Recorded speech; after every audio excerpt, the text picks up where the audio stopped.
Welcome back to 31 Thoughts, the podcast. Jeff Merrick alongside Elliotte Friedman. Pleased to be joined by the Commissioner of the NHL, who enters the Hockey Hall of Fame class of 2018. First of all, congratulations. Thank you.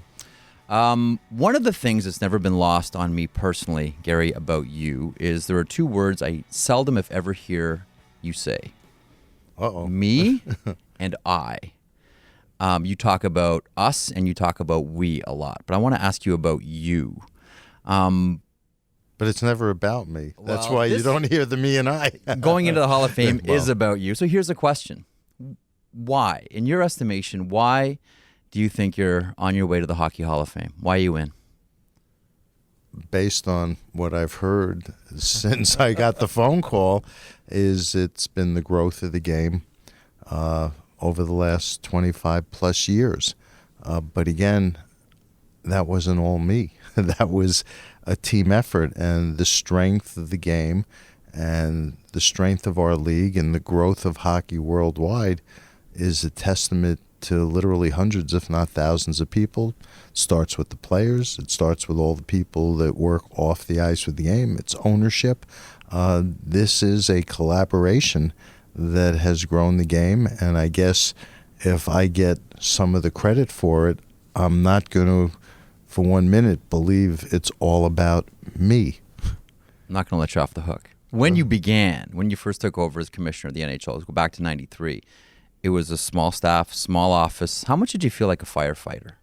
There were a lot of fire drills going on, but I wasn't under any illusions.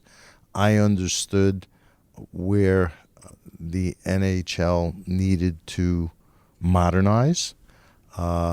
I understood where things needed to be changed.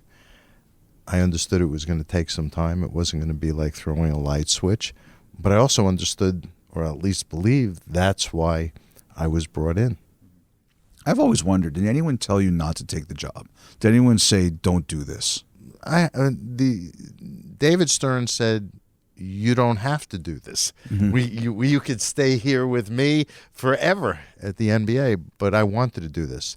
I love the game, and to have the opportunity to put my vision and I'm using the me for you, Thank you, Jeff, but the fact is I had a vision as to what we could and should be doing as a game and as a league, and I thought this was an awesome opportunity to be a part of something that I was a huge fan of.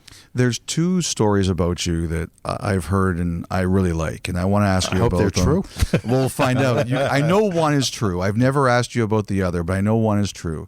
And I think they show the two sides of you. Number one is the Adnan Khashoggi story. And for those people who are not familiar with him, he was a Saudi arms dealer who died last year, and he tried to buy the Utah Jazz once. And you're in a meeting with him in the NBA, and you said to him, what? That was a long time ago. I don't remember exactly what I said to him, and it wasn't just me who was focused on the issue, but I did have a meeting, and basically I said there were certain things that were going to happen before he could come into the league, and those were things that probably wouldn't or couldn't happen. Well, I was told that you said to him, we're going to find out where every penny you're using in this transaction is going to come from. And people told me that it was one of the very few times anybody ever talked to him as bluntly as you did. Who told you that story? You know, I can't tell you who told me that story. Well, you know, like most stories, really impressed. There's probably some truth to it. It probably over time has been embellished a little bit, but he never wound up buying a team, and I was the one who had to go to the meeting in Utah. I'm not sure if it was him or it was his right-hand person. Okay. But you know, this was a long time ago, guys. You know, I'm 66 years old. You're expecting me to remember things that I did in infinite detail in my early 30s? Give me a break. What was the second story? The second story, it's more recent. Now, I don't know if this is true. So I won't have the memory excuse. Go ahead. Yeah, that's right. You can tell me if this is true, and I think it shows the other side that I've heard of you.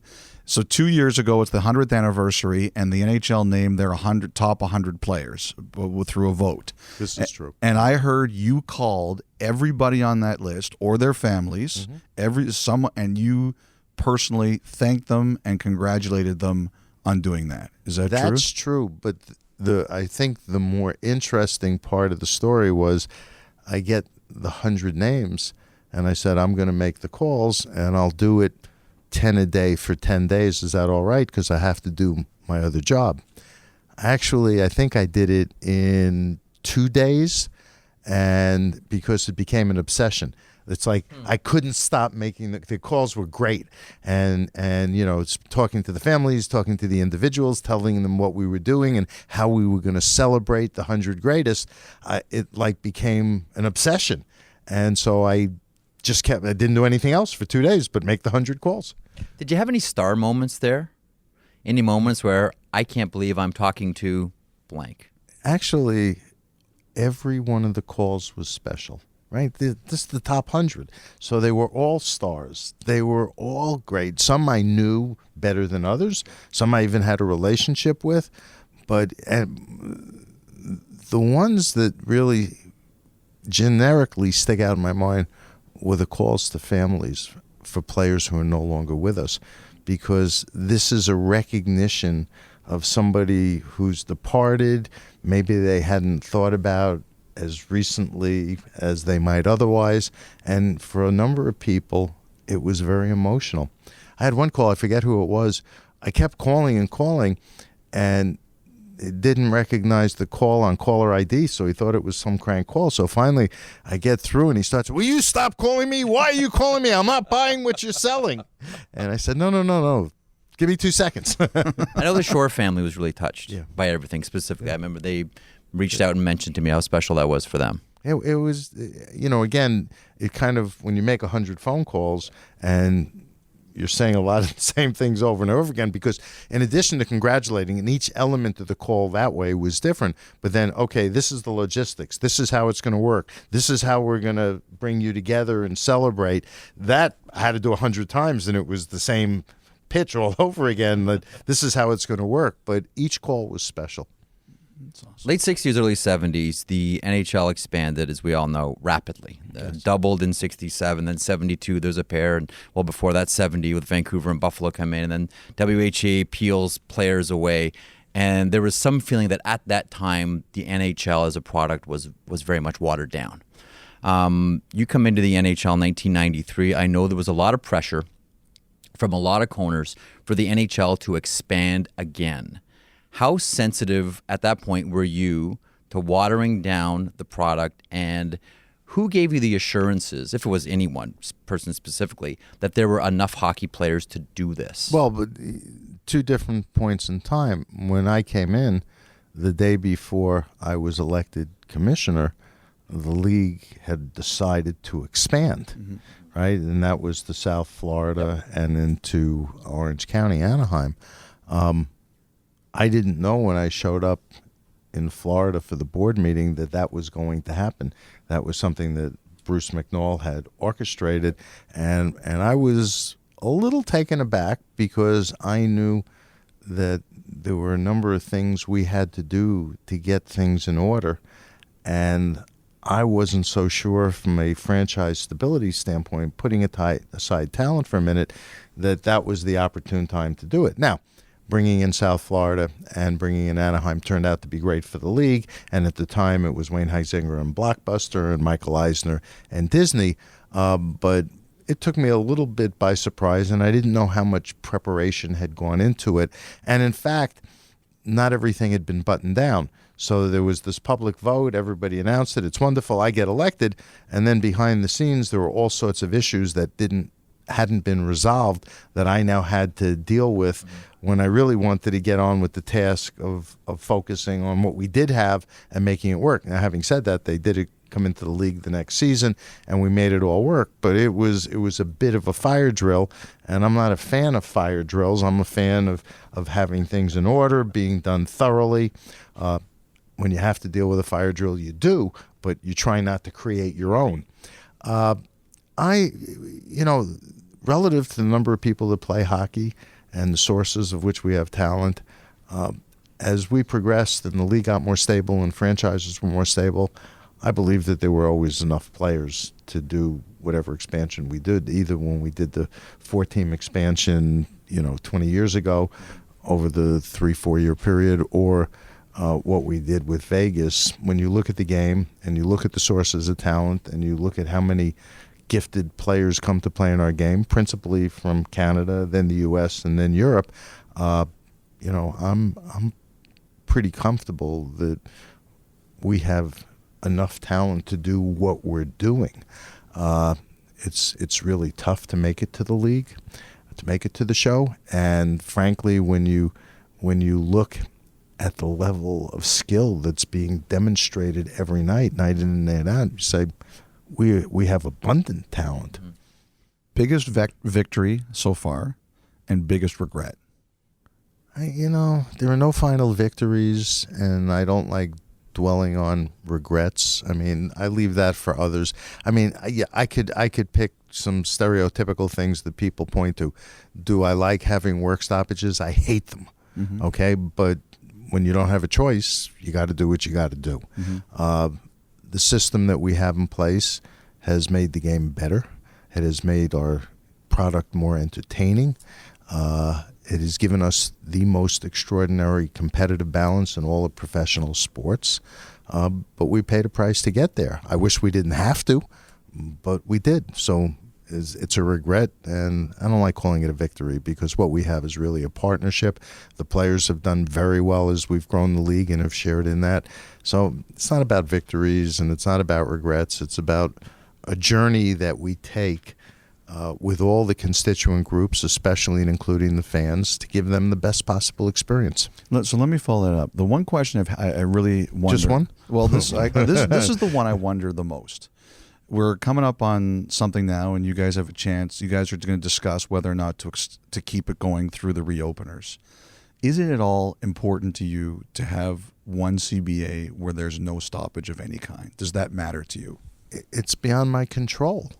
In other words, if you have an agreement and you can ensure that every season you start you're going to complete, then you don't have a work stoppage. But if it turns out that for whatever reason you can't make a deal and you have no assurance that you can complete a season that you start, you have to consider all of your options. Mm-hmm. Nobody wants a work stoppage, but it takes two to tango here.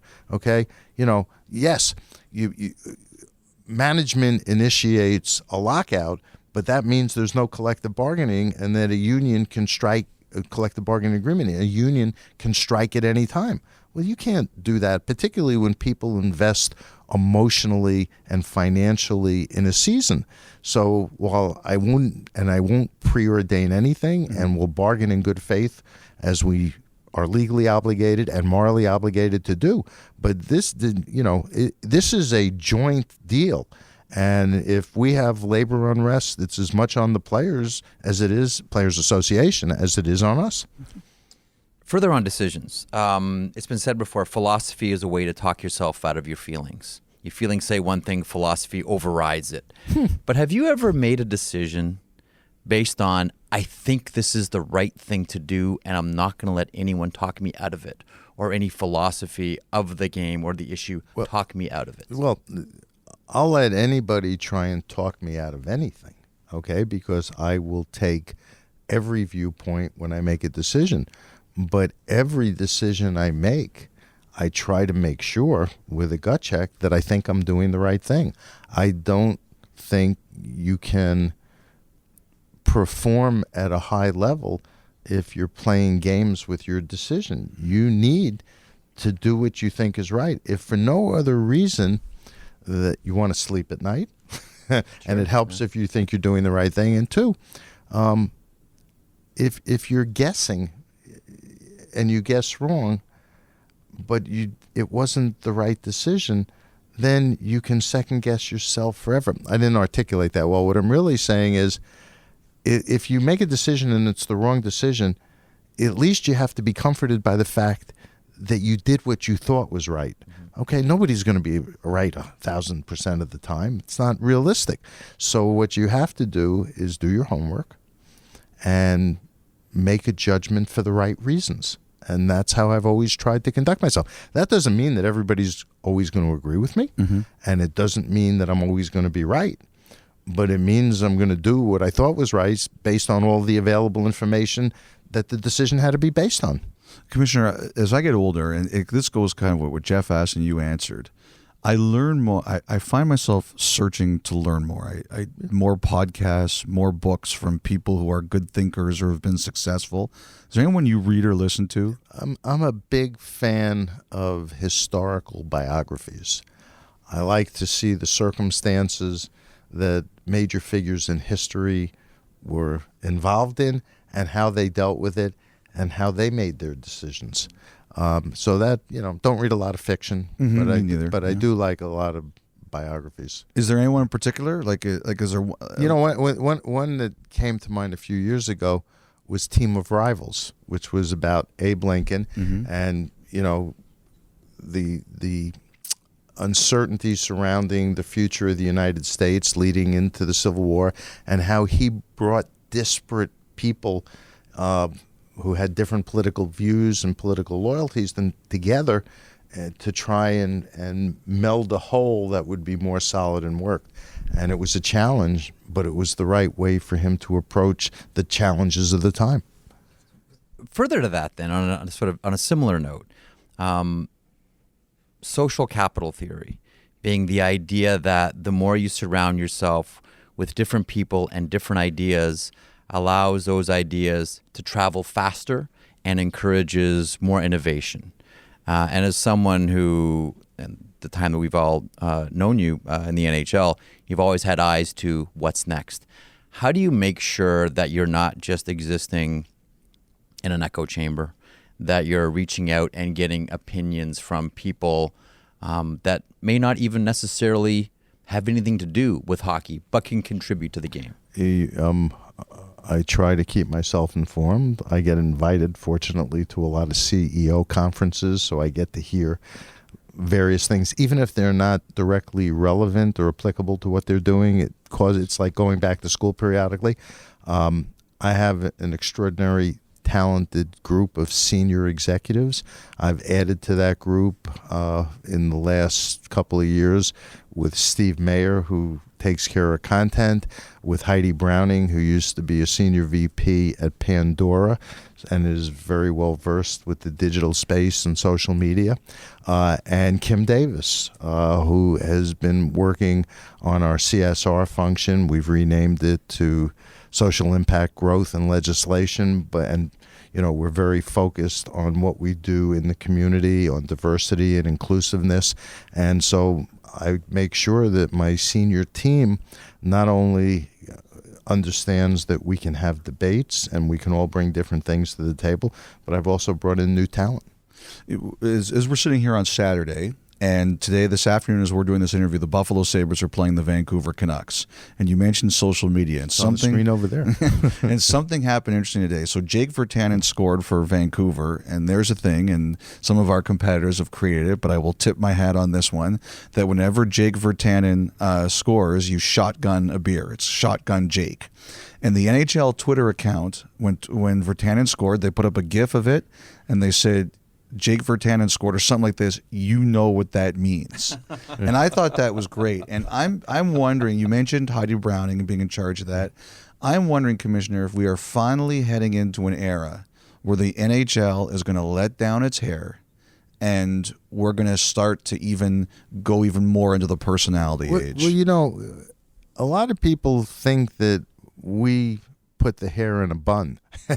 And part of it is, it's not from the league standpoint, it's been the team culture, and we have the ultimate team sport, and our players tend historically not to be out there. They want to be one of the gang.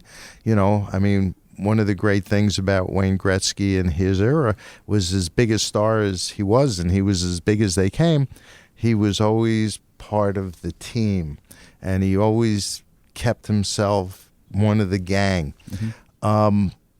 We're looking at a different generation of young players, and they're the ones who are letting their hair down because that's what millennials and Gen Zs are doing.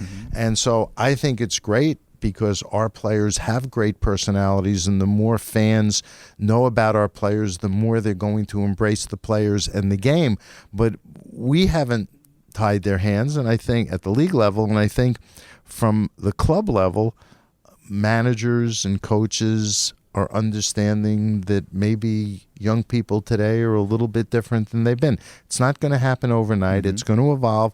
Somebody's going to put something up on social media that's going to cause them a lot of grief, and they're going to wish they didn't, and that's going to cause everybody to step back because it's risky being out there. But, you know, the young people of today operate on a different plane than all of us do, and we're going to have to respect that, and the game is going to have to evolve with it. Great. I think that's the way. I think a lot of the fans want that. I'm fascinated by seeing where it's going. Now, Chris Johnson reported last week that there's the potential of some owners or executives, you can set me straight exactly, that have asked about a playoff format with expansion. Can there be increased teams? It's not. I know it's getting reported. It's not getting widespread support. It's not getting widespread attention. We like what we have. We think it's working very well, and I'm not a fan of diluting the regular season, which has incredible races down to the wire, by adding more teams. There are a couple of owners, a couple of GMs, a couple of coaches who think it would be great. Yes. But you know what? So some have suggested a one-game play-in. I guarantee you that if the 8th team that otherwise would get to play a 7-game series gets knocked out by a hot goaltender on a one-game play-in, that team is going to be really unhappy that the 9th and 10th teams had an opportunity to do that. I understand that. I agree with you on that. The one thing I heard is that someone reached out to me this week and said that they heard the proposal was best 2 out of 3. There is no proposal. Or just the idea. Okay, so it's possible I'm using the wrong word. No. But I mean, you're making it sound like there's this movement out there to do that. There isn't. There are a couple of people who have their own thoughts, which they're entitled to, but I have no interest, and I don't see any widespread interest in changing what we have. Oh, too bad. I love the idea. The one I heard just, Jeff, for the podcast was best 2 out of 3, but the one team, the higher seeded team, hosts all 3 games. Right, and everybody else is sitting around for 5 days, and instead of ending in June, maybe we can end in July. And the ramifications and implications of changing the playoff format are more than just the excitement that people would see out of a couple of 60-minute games. It could be a disaster for a team that just misses the playoffs by a point. Okay, you know what? They gave it a good run. They had a good season. They didn't quite make it. Next year will be better. If you're a team that was in the 8th slot and you get bumped out in a preliminary round, your season ends as a disaster, as opposed to getting to play a full first round. And by the way, our first rounds are sensational. Excellent. So now we're going to wear out a couple of teams in advance of the first round, and the first round won't be as good. I think it does wink at a bigger question that I've always wanted to ask you. What is sacred in the game? What won't be touched? Is there anything in the game, whether it's sponsorship of the cup, whether it's ads wherever, whether it's color of the ice, is there anything? What's sacred? Well, everything's sacred, but you have to evolve. But so I can't give you a broad generalization. We're going to have a sponsored cup. The answer is absolutely not. Okay, you're going to change the color of the ice? I don't think so. But no. But I mean, if it turned out that we figured out a way to make the game even more vibrant, both for people in person and on television. If somebody said if you put this tint in the ice, it would be easier to follow the flow of the game for people in person and on television, we'd at least experiment and take a look at it. But, the fundamentals of the game, what the game represents, that's sacred. I respect the history and tradition, but, we changed overtime. Okay, and made it better, right? In 2A, we've evolved it, shootout, 4-on-4, then to 3-on-3. We're not looking to tinker with the game for the sake of making change.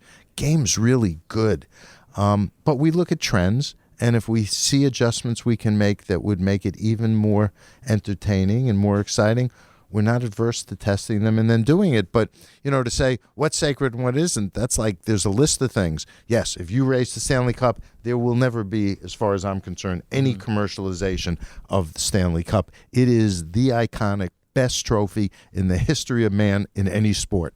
The only reason I ask, too, is further to the point about history and tradition. The history and tradition of hockey has changed.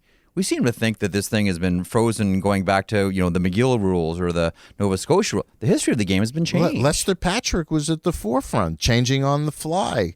Nameplate, numbers, all of it. Right. Keep going right down the list. But it's evolution. It's not revolution. This game does not need a revolution.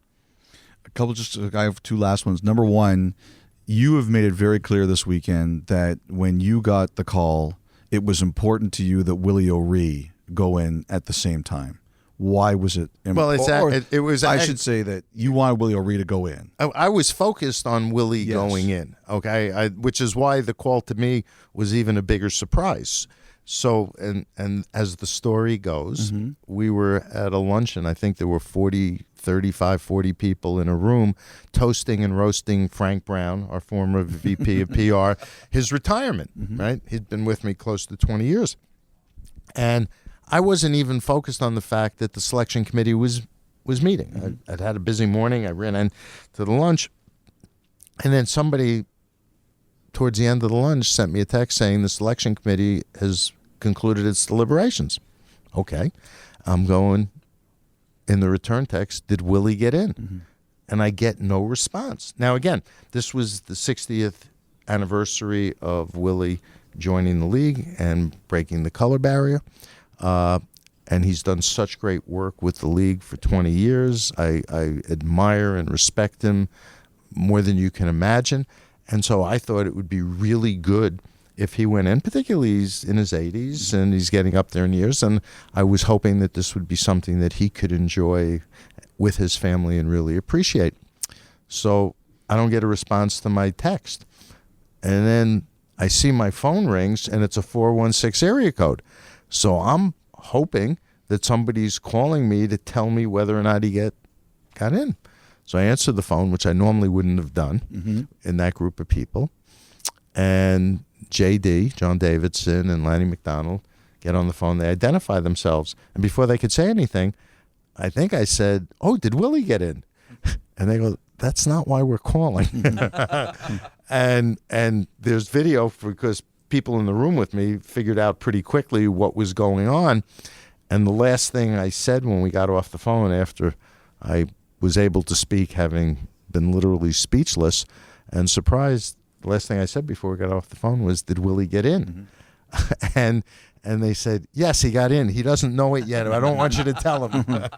And last one from me is we started to see your grandson around you at some of these things. You brought him to the lottery. Well, he's actually been doing that since he was 2.5 years old. I just remember like a couple of last ones. Like I saw him at the lottery last year, and I saw him at the Hall of Fame with you yesterday. One of my 2 grandsons. I have 5 grandchildren. I never want any to be slighted. Right. My other grandson's only 1.5 years old, so he's not quite ready to come on the road with me. but I remember one player telling me that he asked his team to wait before retiring his number so his kids would be old enough to understand and see. The fact that your grandchildren, aside from the one who's 1.5 and isn't ready yet. Well, we also have a 10-month-old. Okay. And that's a granddaughter. That we also have a 3-year-old granddaughter. Maybe not as ready yet. There's a 10 and a 12-year-old. But they can see it. Like they can be part of it. How much does that mean to you? I think it's great for the family that we can all share this together when everybody is happy together in good health. I mean, from a family standpoint, that's great. Matthew's been obsessed with hockey. This will sound insane. He plays AAA. He's a 12-year-old.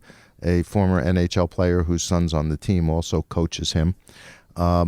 They came in with me yesterday, Friday, went to the game last night. Matthew came with me to the ring ceremony. And at 5:30 this morning, he and his father left to go to the airport because he had a game in Philadelphia this afternoon, and he's flying back tonight. On some level, I think that's crazy, but it's hockey parents. My son-in-law is my son and my son-in-law both played high school hockey, and Matthew, since he's been 2.5, has been obsessed. He learned the difference between in numbers greater than and less than by scores of games. I don't think that's crazy at all. No, it's not. I'm teasing. As a hockey dad, I completely understand. So do I. Last one for me. I'm always curious to find how people that are on top of their industry manage to deal with what that industry brings day to day. The saying, it's not the weight that breaks you down, but how you carry it. How does Gary Bettman carry the weight of this league? Well, first of all, it's not a job, it's a lifestyle. And once you and everybody in your life accepts that, then you just do what you have to do. It's a job, it's a responsibility that runs 24/7. Something happens at a game on the West Coast in the last 2 minutes and it's 1 o'clock in the morning. People in your line of work want answers immediately. And so we're in an era where the immediacy of communication and information is such that you're always on. And from my standpoint is I love what I do. And if I wasn't enjoying it, I couldn't be doing it because you have to have a lot of energy. And if you're not engaged, you can't be energetic. And I'm completely engaged and I'm thrilled to be completely engaged. This has been a lot of fun. Gary, once again, congratulations. Thanks you. so much for doing this. My pleasure. Much Thank appreciated. you. Thank you very much, guys. Great to be with you. Kids get high in the basement sometimes and tell themselves not to watch the screen. Just blows me. I can't fall asleep 'cause it's ruthless. And don't tell me you're ruthless too. When there's blood on the streets of Baltimore, kids are getting ready for a long war. Maybe I was born in the wrong skin, but those sheep are rolling in the mud again like, whoa.